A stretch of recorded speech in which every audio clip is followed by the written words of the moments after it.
And welcome in, everyone, to the JAKIB Media YouTube channel, Football 24/7, with NFL insider John McMullen. Breaking news, Johnny Mac, as we come on the air here across the JAKIB Media YouTube channel. The Eagles have made a trade. Minshew Mania is about to begin residence in South Philadelphia. I'll let you pick it up from there. Yeah, well, you know, the Eagles are obsessed with the quarterback room. They've said it in the past. Howie Roseman, quarterback factory. He's obviously, regretted coining that phrase in the past. But look, this team really values the quarterback position. And they got a guy with significant experience, significant starting experience, very cost-effective as well. To be the third string quarterback. Now, if you also look forward to 2022, obviously Joe Flacco has played well in the preseason, played really well last night, by the way. He's only here for 1 year. He's an aging quarterback, and now you have a potential backup quarterback who's very cost-effective, still on his rookie deal for 2 more seasons. So that's helpful as well. But I got to tell you, Joe, I mean, this is a guy who thought he deserved first-team reps in Jacksonville with Trevor Lawrence as the number 1 overall pick, as perhaps the best prospect at that position in football, people say, since maybe Andrew Luck, maybe even Peyton Manning. In other words, Trevor Lawrence, we all knew was going to play in Jacksonville. Gardner Minshew should have confidence in himself, wanted first-team reps. Is he going to be happy here as a third-team quarterback? He's got a big personality. So I do see, I think you at least have to bring that up on the back end of things and say, maybe Howie Roseman, there's a lot of machinations here. Maybe Howie Roseman sees Indianapolis needs a backup quarterback. Minnesota badly needs a backup quarterback. Those are 2 teams off the top of my head. Maybe he can spin up Joe Flacco and all of a sudden Gardner Minshew is your backup. And then we talk about AFC South quarterbacks. There's always that back pocket, Deshaun Watson. Maybe the Eagles are thinking about Deshaun Watson. Maybe they're thinking about, okay, he's going to be suspended for 6 games, 10 games, 12 games. Maybe Gardner Minshew could be the fill-in until Deshaun Watson. A lot of moving parts to this. Settle in. We're going to have some good conversation with NFL insider John McMullen. You covered a lot just in those opening remarks. I'm trying to figure it all out. Let's start sequentially if we can. Is Minshew here? Is this because of his former general manager who's now works in the Eagles front office? He was with Minshew and watched Minshew play 10 or 12 games, whatever it was, back in 2019 when he was drafted, played, and that's where Minshew Mania was kind of born during that 2019 season. Yeah, Dave Caldwell is who you're talking about, the former Jaguars GM, who's now Eagles personnel official. Yeah, he drafted him. So obviously he has a keen insight, keen intelligence into what Gardner Minshew is as a player. So, yeah, that helps. And obviously you're talking about a guy who's had success as a young quarterback, at least from a statistical standpoint. Obviously, Jacksonville wasn't very good, just looking up the numbers right now. But in his first 2 seasons as a 6th-round pick, I mean, the guy started 21 games. He's completed 63% of his passes. Last year was 66, over 66%, so there was improvement. 37 touchdowns versus 11 interceptions. 93.1 passer rating. If you want to go, if you want to be honest, this guy is far more proven at the professional level than Jalen Hurts, who the Eagles played 10 snaps in the preseason. So if you want to go, go ahead, finish up. Yeah, if you want to go really far into it, you know how Eagles fans like their backup quarterbacks. There's just put that in your back pocket, because if Gardner Minshew comes here and he's not happy, because he wasn't happy in Jacksonville, and Jacksonville, now, granted, he was more proven there, so he felt he was proven to the organization. But I mean, Trevor Lawrence is Trevor Lawrence. I mean, you got to know you're going to take a back seat. He wasn't happy with taking a back seat. That's my only concern. Is he going to be happy being a third string quarterback? I can't imagine that. I can't see this being as simple as Gardner Minshew is here to replace Nick Mullens, who was released, who just, if you go back to Mullens' game against Pittsburgh, that was really the end of Nick Mullens' career here in Philadelphia. He obviously finished up the preseason, but I just can't see it being that simple. So I'm trying, and I'm starting to try and process, and then I'm saying to myself, well, wait a minute. Joe Flacco, who, as you said, had a great game last night against the Jets, quietly or modestly or however you want to describe it, had a good camp with the Eagles. Is his value now all of a sudden out there where the Eagles may be fielding calls for somebody looking for Joe Flacco? Yeah, that was my first thought, that maybe they would try to spin off Joe Flacco. Remember, because there are teams, Carson Wentz in Indianapolis, who is obviously has his own foot problem. Things are going very positively. It looks like Carson's going to be back for week 1, and we'll see how that shakes out. But Sam Ehlinger, who was one of the guys vying for the backup job, is injured. So they need a backup quarterback. That's a team I mentioned. Minnesota's a disaster behind Kirk Cousins, and, all their quarterbacks aren't vaccinated. You remember that their whole quarterback room essentially got shut down. And the guys, the Jake Brownings of the world, the Kellen Monds of the world, they're not performing on top of it. So you start to say, well, do you want to bring in more of a proven veteran? So I do think maybe Howard Roseman could spin off Joe Flacco to a backup quarterback desperate team. And he's done that in the past, and he's done that very well. He's created leverage. Maybe that's what he's doing here. But I also hesitate for that, because this is the COVID era. You need 3 quarterbacks.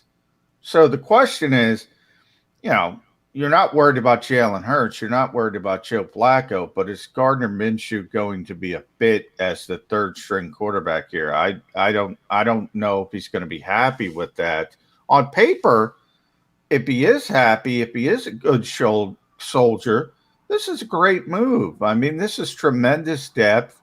You get him for a 6th-round pick, which can turn into a 5 only if he plays 50% of the snaps, which he's not going to do. And then next year, you have a really, really cost-effective backup. As I said, he's got 2 years left on his rookie deal, so he's not even making $1 million per year as a former 6th-round pick. On paper, it makes all the sense in the world. Tremendous depth. But as we know, there are other parts to this. Ego gets involved. This is a guy who thinks he should be playing in the NFL. I don't know if third string is going to be good enough for him. John, does the move by the Eagles tell you anything about how they look at Jalen Hurts? You can go back and you could say, you could go to the tape and you can watch. You say time after time after time that Jalen Hurts has taken every snap. He's never missed a snap to tie his shoe. He's never missed a snap for a bathroom break. And yet here we are now. He comes out of camp or the official end of preseason, and he only gets a handful of snaps. Amazing. Amazing. Did you see who was playing last night in Kansas City? Did you see who was playing 2 series in Kansas City? Patrick Mahomes. Patrick Mahomes was playing. Hey, look, the Eagles have developed this plan. The goal was to get as healthy as possible to week 1. They haven't suffered any major injuries. The most significant would be Tyree Jackson, which is a 2-month injury, and that's a developmental project. So they've accomplished their goal pretty much to get through the preseason as healthy as possible. with the starting quarterback, who isn't Patrick Mahomes, to say the least, and I hope people don't find that as an insult. I mean, if Patrick Mahomes is not the best quarterback in football, he's certainly in the conversation with Aaron Rodgers and maybe Tom Brady. Those are only the three people in the conversation. But Andy Reid is playing him to get him sharp for the regular season. Look, it's different philosophies. If you ask me my opinion, I would lean towards being Andy Reid. I know Andy Reid would have played Jalen Hurts because he needs reps. He's playing Patrick Mahomes. I mean, that tells you all you need to know. I think he needs reps. The Eagles went a different direction. We'll see how it works out. I'm not putting this out there because I want to throw something out that I'm reporting on, but I think a trade like this does require you to try and flush forward as many conversations or opinions so you could somehow figure out where the truth is going to be. It's decisions that are made today that you realize later on, okay? Is it possible, John, that Jalen Hurts is on the trading block? It's possible. The bigger possibility is, look, the Eagles have interest in Deshaun Watson from a playing standpoint. We know, I'm not going to get into all the ancillary issues. I think people know that. From a football perspective, they would like to have Deshaun Watson. That's been reported by me. That's been reported by 10 other reporters. They have significant interest in the football player. They have to make a lot of decisions that are outside of the football player if they want to move in that direction. So I don't think Jalen Hurts is so much on the trading block as more of they're always trying to get better as a football team. And when you can bring in a top 5 level quarterback, you can get better. So people take the next step. You talk about the layered approach. Well, if the Eagles were to pull the trigger, if they feel comfortable enough to say, okay, we can use Gardner Minshew, for instance, as a short-term answer, or Joe Flacco as a short-term answer, and wait for any kind of suspension for Deshaun Watson, well, you say, okay, that could be the planning process. That could be the planning process. Now, the second half of that would be, what are you giving Houston back in return? In theory, would they like a Houston native, a Houston kid who's very popular down there? Jalen Hurts. They need a quarterback, even though they have a bunch of different bodies. They need competition. So I don't think it's as much as the Eagles are shopping Jalen Hurts. It's that obviously if you acquire a different quarterback, assets have to go back in the other direction, and he might be one of those natural assets. You can say for certain, however, that the Eagles definitely do have interest. Oh, they love him. They love Deshaun. They love Deshaun Watson as a football player. Now, I've often pointed out, everybody does. So the Eagles are not exactly on an island there. I mean, this guy's regarded as one of the top 5 quarterbacks in the world. And top 5 quarterbacks aren't on the market at 25, 26 years old, typically. You can't acquire guys like that. Obviously, he's only on the market for some very serious issues that he's had in Houston. So that's the bad part of it. Now, I've always said Jeffrey Lurie's history is he's willing to give people second chances. He's been very consistent with that over his tenure, which is, over a quarter century long now in Philadelphia. But I'll also say this, Krause. We're in an era where things are much different, where, a lot of people just won't accept second chances. They will protest. They will shout to the high heavens on social media. Are the Eagles willing to take those kinds of hits? I don't know. I don't think anybody knows. History says that they will. History, that's what I said. At the quarterback position, correct. History says they will, but it's different today than it's ever been before. The environment is more toxic today than it has ever been before. So it's different. Breaking news again, the Eagles do make a trade. The quarterback room looks completely different when the team reports back to the NovaCare. I'm still struggling, and I know we're going to get into the 53-man roster. I want to let everybody know who's tuning into the JAKIB Media YouTube channel that we will talk with NFL insider John McMullen about that, about his thoughts on the 53-man roster, and we'll cover a lot of that, cover a lot of ground. I'm still struggling or trying to understand what's the quarterback room look like, and is this team in 2.5 weeks, or however long it is, going to open the 2021 season, John, with Jalen Hurts as the starter, Joe Flacco as the backup, and Gardner Minshew on the roster? Is that what's going to be? I can't see it. No, yeah, I think 90% that's going to be the roster week one in Atlanta. Those three quarterbacks. They're going to keep three. The Eagles, I don't know where this mentality started. The Eagles typically always kept three quarterbacks. No, I know they're going to keep three, but I'm saying, are they going to keep those three? Well, you're right. As we've just talked about, there's a lot of moving parts here. Can you get some significant asset for Joe Flacco? You might want to spin him off, elevate Gardner Minshew to the backup position, where he'd be much happier, maybe not completely happy, but much happier, and then bring in some kind of developmental prospect as the third quarterback, whether that's on the roster or the practice squad.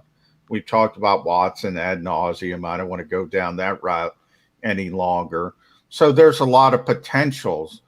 But I would say the most likely part at this stage, because we're only essentially 2 weeks out now, is, those three quarterbacks are going to be the quarterbacks on the roster. And then moving forward, whether it's Jalen Hurts, a rookie quarterback next year, a rookie top pick, Deshaun Watson in 2022, Gardner Minshew would be elevated to the backup at that position at that point.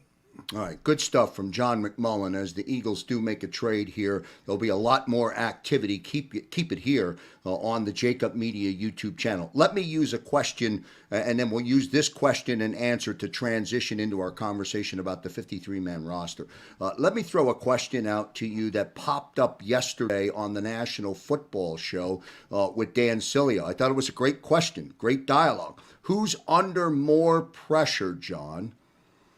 Head coach Nick Sirianni or Jalen Hurts as the starting quarterback going into the 2021 season? Jalen Hurts, no question. Jalen has a small path, small window to prove that he's the quarterback of this team and the future quarterback of this team. He's got to succeed. He's got to do better than people expect. Otherwise, the Eagles are going a different direction. Again, whether it's a veteran quarterback in 2022 or a top pick, that's why they had this insurance policy. That's why they built that up, a safety net, the 3 potential first-round picks to do whatever they want to do in the 2022 draft. So if they're a bad football team, for instance, they're going to start with a top 10 pick, and then they have 2 other first-round picks if Carson Wentz holds his water, and they can move up to 1 or 2 or 3, whatever they need to do to get a Spencer Rattler, a Sam Howell, et cetera, et cetera. That's the insurance policy they have. And the only way Jalen Hurts can stop that from happening is to succeed. The one thing he has in his back pocket is he's on the field, and if you play well, they're not going to take you off the field. But Nick Sirianni, on the other hand, he's a rookie head coach. I mean, It's not good if the Eagles struggle, if they win 4 games again, if they have a terrible season, but he's going to get at least one mulligan. And then you say, okay, if they have 4 wins and 4 wins, then you might start talking about this isn't working by 2022. But Nick Sirianni's at least got a little bit of wiggle room. Jalen Hurts has no wiggle room. I mean, he's got to get out there week 1, start performing, and proving that he can be the quarterback of this team. And when I listened to Jalen Hurts talk to Dave Spadaro on the sideline last night during the game, I get energized, I get excited, I feel like he's going to do that. Then I listen to the context of how you just answered that question. I apply that to Atlanta, San Fran, Dallas on the road, Kansas City, Brady and the Buccaneers in those first 6 games. John, if this team is 0-6 or 1-5, is that the end of the leash for Jalen Hurts? Probably, with 2 veteran guys. Understand, they now have 3 quarterbacks. People aren't going to want to hear this. I'm going to get in trouble, but I always get in trouble. You know that, Krause, because I give my honest opinion. The Eagles have 3 quarterbacks now with Gardner Minshew, and you could have argued with McMullen's, actually. Now, obviously, Joe Flacco's been around forever. He's won a Super Bowl. He's won significant postseason games. He's in double digits as far as postseason wins. And we have Gardner Minshew, I just mentioned, has started, I think, 21 games. The passer rating over 93.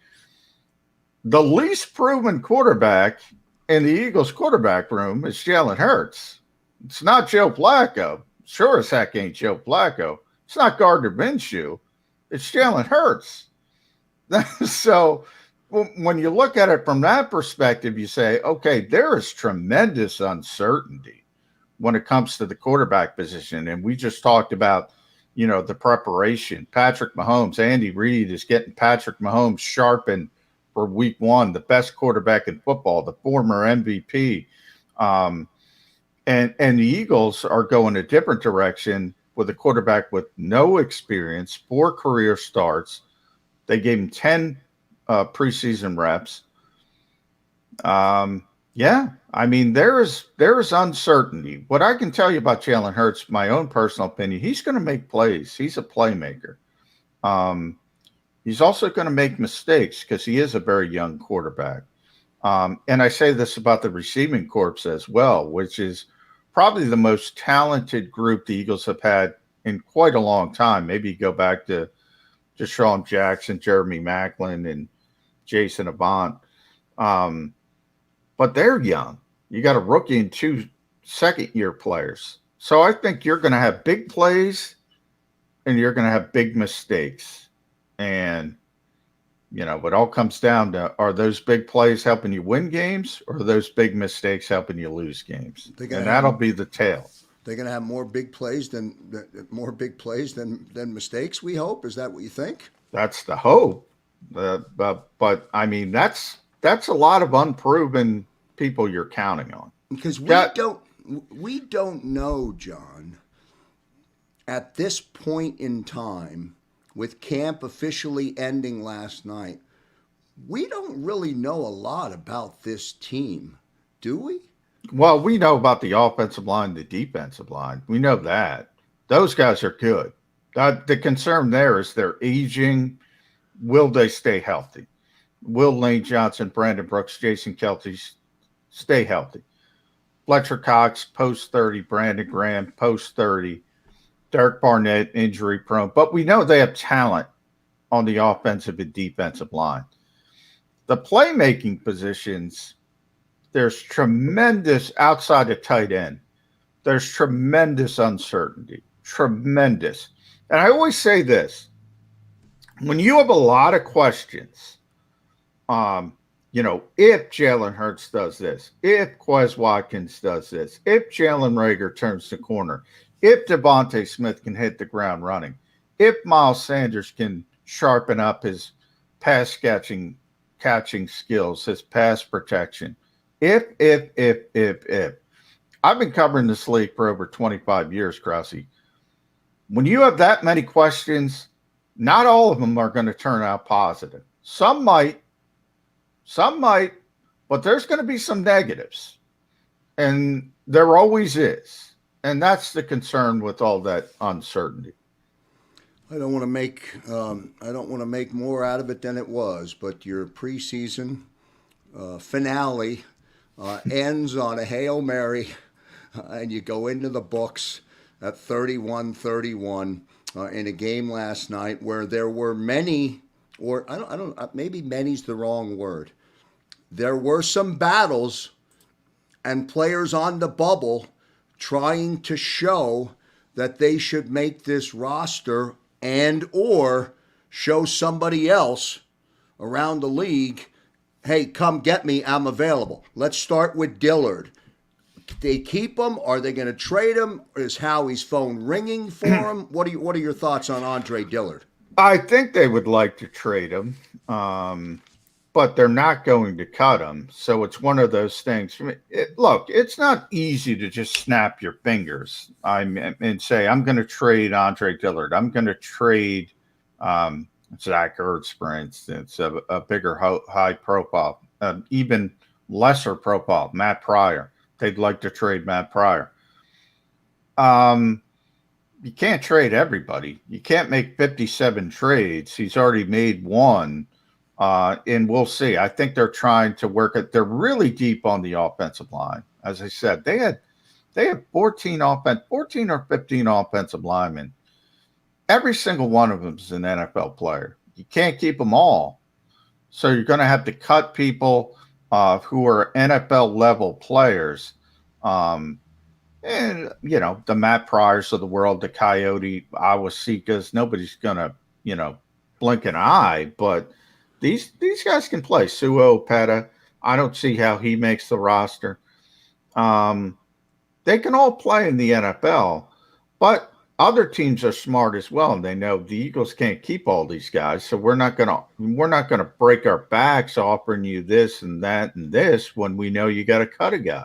So it's kind of difficult from that perspective. Dillard, of course, the former number one pick. I think you're leaning to. Sounds like you're leaning to Dillard. Dillard is on the roster. Dillard's on the final. Yeah, I just actually it just went live a couple minutes ago. My 53-man roster prediction on SportsIllustrated.com. I had to update it for Gardner Minshew, but it's been the most difficult year for a number of reasons. One, you have a new head coach, so you don't have as much as a feel for him as we did for Doug Peterson.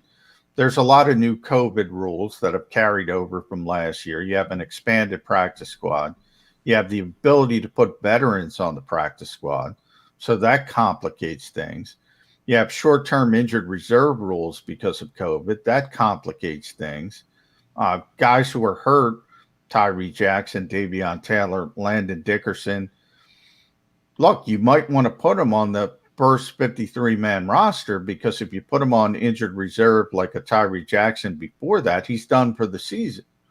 So if you put him on the original 53, and then you can put him on short-term IR and bring somebody back. So you have all these different machinations, and it's far more complicated than usual.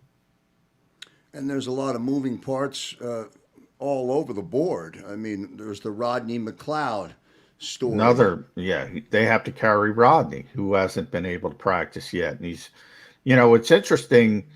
It's almost weird because Rodney McLeod is coming off a torn ACL in December. Landon Dickerson is coming off a torn ACL at Alabama in December. Those are generally 9-month injuries. You do the math. That's September, mid-September for both. Do you want to shut him down? In Landon Dickerson's case, it would be you wouldn't have him for the first 7 weeks of the season. In Rodney's case, you have to carry Rodney because he's going to be ready relatively early in the season, but he might not be ready for week 1. So, yeah, those short-term injuries make things a little bit more difficult. From a receiving standpoint, John, now that your 53 is live, do you have Fulgham making the 53? I didn't for this reason. That's one of those things I was talking about. You can put veterans on the practice squad now. So, can you get them through waivers? I went heavy on the offensive line because I want Landon Dickerson on the roster. I was going to go really heavy before Gardner Minshew was traded for. I was only going to keep 2 quarterbacks and try to get McMullen's or somebody else back on the practice squad, and that could be your third quarterback. But now you have to carry Minshew on the 53, and that knocked off LaRaven Clark for me on the offensive line. I was going to keep 11 offensive linemen because I said how deep the Eagles are on the offensive line. Now, you don't want 11 offensive linemen on your 53-man roster, but again, one of my pet peeves is people call this the final cut down. It's not the final cut down. It's the exact opposite. It's the first 53. In other words, you have to put that first 53 in place before you can do all the other moves after it. So the Eagles might put Rodney McLeod and Landon Dickerson and Tyree Jackson and Davion Taylor. Once they put them on the 53, then they can come back and put them on short-term injured reserve where they can come back anytime after 3 games. And there's much more flexibility. But you have to be on that first 53 to do any of that. So who did you leave off the board from the receiving core? Because J.J. Arcega-Whiteside had a touchdown last night, and I figured, and I think I asked you at the halftime, our quick halftime update last night. Does that now get him to the roster? Did he? Well, it did for me. Okay. Now, a couple things. One, part of it is Howie Roseman. I do think, now he has sort of a plausible deniability to say, okay, look what JJ did. This is a former 2nd-round pick. I'm going to give him one last opportunity. That's where I leaned on. I only kept 5 receivers, to be honest, Krause, because they're not very good at wide receiver after the top 3, Devontae Smith, Jalen Reagor, Quez Watkins. And to be honest, other than Devontae Smith, that top 3 is not that great. So you can bend over backwards trying to fit Travis Fulgham on the roster, John Hightower on the roster, Greg Ward on the roster, J.J. Arcega-Whiteside. These guys aren't as good as your offensive linemen or defensive linemen. So if you can get them through waivers and get them on the practice squad, why not go that route? And certainly a guy like John Hightower, for instance, he's going to get through waivers easily. And you put him on the practice squad. Yeah, Greg Ward probably does not get through waivers, does he? No, I honestly do think he would get through waivers, but I have him on the 53-man roster. Okay. And he's going to make the football team. The Eagles value him for a lot of different reasons. Leadership being number one. One of the things that was notable, because the Eagles didn't play any of their starters yesterday, with the exception of Quez Watkins and Jalen Reagor, 2 very young, unproven players, projected starters. So the veteran leaders weren't out there. The 2 captains, and I think this was notable, were Greg Ward and Sean Bradley, because it kind of tells you what they think of them. I had Bradley off the 53, and I put him back on the 53 just because he was a captain last night. We'll see if I'm right, but I think that's more meaningful than people think. That answers the question. Sean Bradley was a name that I jotted down just to get your perspective on. They did get a defensive touchdown last night. Haven't seen too many of those. We love defensive touchdowns. Michael Jaquette was the strip the football. Poor Mike Jaquette. Because I'll tell you this. Made a Joe, nice play. Rip the ball out. Tremendous play. Yeah. Now, what he should have done there is taken a knee after the strip and the game's over. Right. Now, and that doesn't matter, and I'm not criticizing the kid because, you want to make a big play, you want to make a splash. I think 99% of the people would have done the same thing as Mike Jaquette. Now, maybe, a veteran corner, the Marlon Humphreys of the world, the Jalen Ramseys, the Patrick Petersons, they're probably going to be savvy enough to just take the knee and end the football game. But they've made a ton of big plays over the years. When you're a young corner, you're just trying to make a play. And obviously it comes back to haunt you because they get the Hail Mary, they get the 2-point conversion, you get the tie. Now, none of this matters. It's preseason football. But I just felt bad for the kid. I felt bad for Nick Sirianni. I'm watching him, and boy, it looked like the air went out of the. As a matter of fact, he celebrated the touchdown. With Jaquette, and then it looked like the air left the room. Boy, just his body language. Well, you want to win. They haven't won. Yeah, and he's Mr. Competition. He always talks about that. I always joke he's never won a rock, paper, scissors matchup in his life. You got to win something at some point. And it doesn't matter. We joke they haven't won joint practices. They're undefeated in joint practices. We joke about that. But yeah, they're 0-2-1 in the preseason. Ultimately, it doesn't matter. None of it matters if you win or lose in the preseason. So, but I think he thought he had his first NFL win as a head coach. And it got taken away from him. So I think it's natural to be a little bit disappointed. Two last things, Johnny, and then I'll let you go because I'm sure your phone's going to be blowing up for most of the day. Keep it right here on the JAKIB Media YouTube channel. Don't forget to like, share, subscribe. Football 24/7 with John McMullen across the JAKIB Media YouTube channel. Kenny Gainwell really had a nice game yesterday, and has been good in camp. And you've talked about Gainwell, and I'm wondering how much more we're going to see Gainwell. Ross Tucker last night, and he said he got ripped for it. Put him in the category of looking like Westbrook. When Westbrook debuted on this football team. But Gainwell has looked really, really good, John. I love him. Your thoughts about Kenny Gainwell? Obviously, he's on the roster, but I think he's going to do more than just be on the roster. Yeah, the Eagles are trying to see if he can be a contributor early. I think, one of the problems is Boston Scott started that game so well, and he's, farther along as far as understanding the game, having sort of a veteran presence.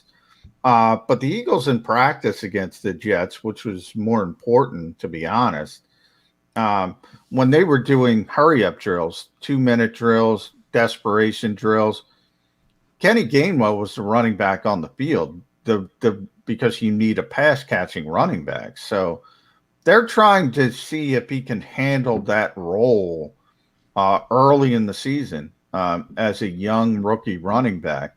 And we'll see. He certainly improved. The first, week of camp, it wasn't that good. He got better and better and better. And by the end of camp, you said, okay, this guy might be a contributor early on. I still think they're going to default to Boston Scott early in the season. But I think at some point, Kenny Gainwell is going to be the third down back. And that's an important part of Nick Sirianni's offense. He always talks about Austin Eckler from the Chargers, Nyheim Hines from the Colts. They have that type of pass-catching running back in his offense, not only to catch the football out of the backfield, but also to split them out wide as a receiver to create these mismatches with linebackers. That's the role they want for Kenny Gainwell. The question is, how quickly does he get there? It's been getting better and better and better. Don't forget, everybody, you can go to John McMullen's 53-man roster, now posted, right, John, on Sports Yeah, Illustrated. it's probably out of date already. I've got to check my phone if Howie did something. Nothing anything? yet. Nothing yet. There is another trade, though. Ravens traded an offensive line into the Dolphins. See, offensive line deficient league. So the Eagles are probably trying to trade the Matt Pryors of the world, even the Andre Dillards of the world. A lot of offensive line deficient teams. There's going to be a lot of movement. Tuesday at 4 is when you got to get down to 53. There's going to be a lot of things going on around this league. Really good stuff from John McMullen. Don't forget to like our video, share our video, and keep it here on the JAKIB Media YouTube channel. Check out John McMullen's first 53 is how it's defined. The first 53, there'll be a lot more between now and Tuesday. Johnny Mac, great stuff, man. I know you got in early in the morning from your last night in the Meadowlands. Get ready. It's just getting started this weekend. Great stuff, Johnny Mac. All right. Thanks, Krause. Appreciate it. All right, good stuff, and we appreciate everybody tuning in here on the JAKIB Media YouTube channel. On behalf of NFL insider John McMullen, I'm Joe Krause. See you next time, everybody.